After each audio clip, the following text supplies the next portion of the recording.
आप देखा उस समय कई गीत बा मेहरारूई गावेली आओ करे साथे कितना बढ़िया नाचेली लावा भिजाई गीत बा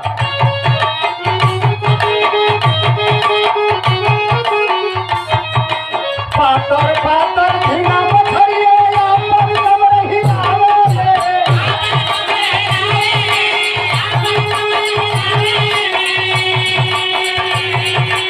पातर पातर झीना मछरिया अपन कमर हिलावे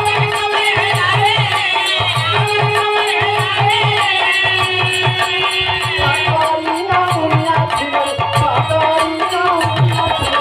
अरे नाम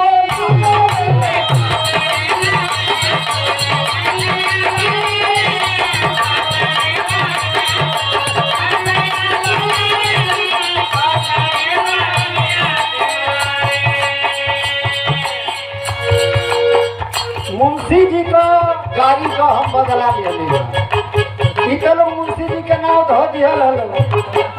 लेकिन हम प्रेम कला के नाव धरकड़ी हम बिंदु जी के नाव धरकड़ी भाई भौजी जो है हमें मुंशी जी का सियाही खत्म हो गया अब बिंदु भारती जी करी होगी हमने बिंदु भारती हमारे तो नाम लोग ले लिए बनो लेकिन ये लोन के हम बचा देता ना एक तो हम कर ले कहना बा की पातर पातर ढिंगा मछरिया बाबन कमर हिलावे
करे आप लोग अपने घर के हैं उसी तरह हम लोग कलाकार अपने घर के ये सब मजाक के मामले पहले जब बारात जाती रही हो तो दूर आती रहती रही आज जब दूर रात बाराती रहती रही हो तो पहली रात तो नींबू की जात रहा आज जब दोपहरिया होत रहा तो कहीं गांव के बगले अगर नदी रहत रहा तो जब वैसा लोग रहा सोचत रहा कि हमन के दूल्हा के साथे चलल जाई तो बड़ा बड़ा बढ़िया बढ़िया गाड़ी सुने के मिली तो गा गावे लोग कि तनी सुन ला तनी सुन ला तनी सुन ला फला राम कब जाई हो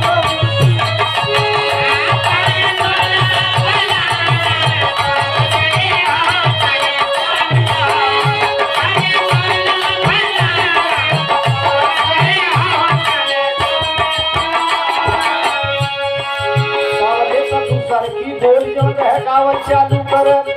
अपन तो अइले दुल्हा अरे बड़ा नीक कइला हो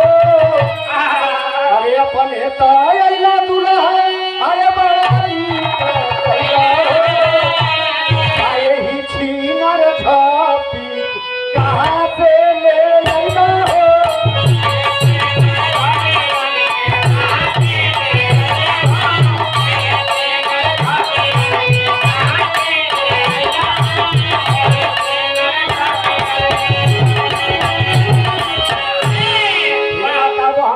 किन कर बहनिया छोड़ा खजूर देख करे आगे नहीं नहीं हम कहब नहीं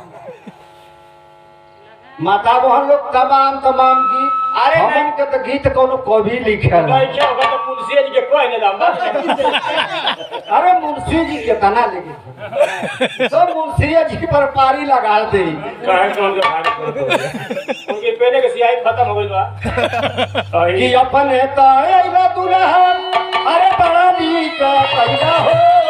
अरे बड़ा नीक पैदा हो आए ही छीलन जापानी कहाँ से ले आया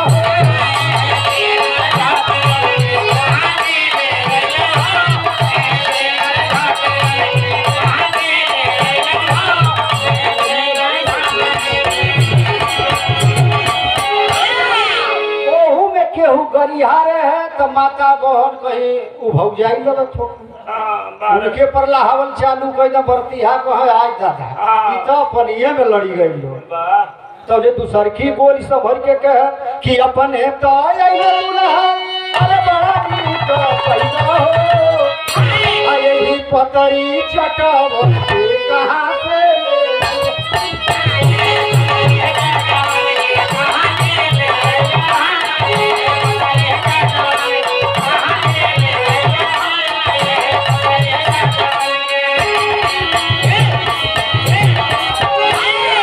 अरे बाबा का भौजी बड़ा गीत होत रहा चलो अब लाचारी दू ठे लाचारी तू हरिये